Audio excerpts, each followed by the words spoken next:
you can't really go and spot the opposition, De Ligt and Van Dijk, when those are two of your very best players. Throw in the fact that we look at the quality of the fullbacks, for example, versus what they have in other positions, and I think there is a big drop-off there. So when on top of all that, you chuck in Frank de Boer, well, yeah, you're going to get a lot of highs and lows, and against a demotivated Poland, they snuck a victory, but there's still a lot of work to do.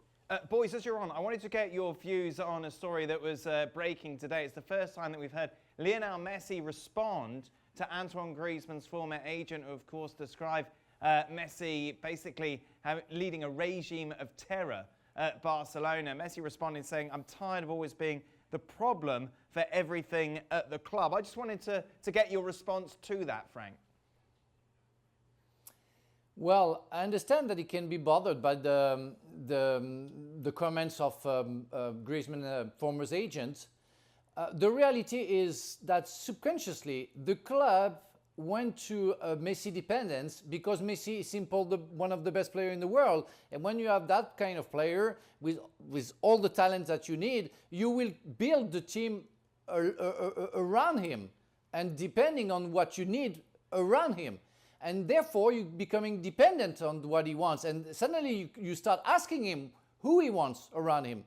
And then starts the problems. And it's why people are saying that he's responsible for everything. I don't know. I'm not in the dressing room. I'm not in the chairman's office when they decide to buy a player with Messi or without.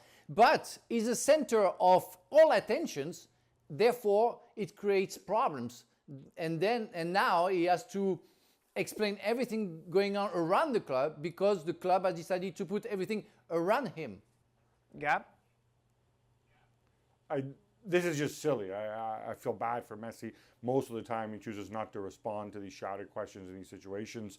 He could have just ignored it, and we wouldn't be, giving this fool another sort of 45 seconds of fame. But long and short of it, it's exactly what Frank said.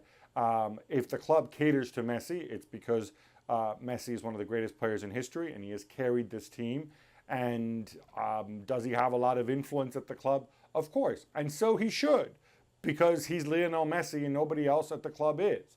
When he stops producing for an extended period of time, producing on the pitch, producing commercially, producing off the pitch in terms of leadership, that's when you can go and have that conversation. You can't have it now, but having a whinge from a guy who used to represent one of Lionel Messi's teammates. I think Messi starts to worry about this if he starts hearing it from teammates.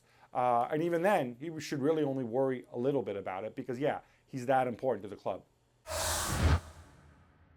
Well, thank you very much for watching ESPN on YouTube. For more sports highlights and analysis, be sure to download the ESPN app. And for live streaming, premium content, and let's not forget as well, ESPN FC 7 days a week. Subscribe to ESPN+.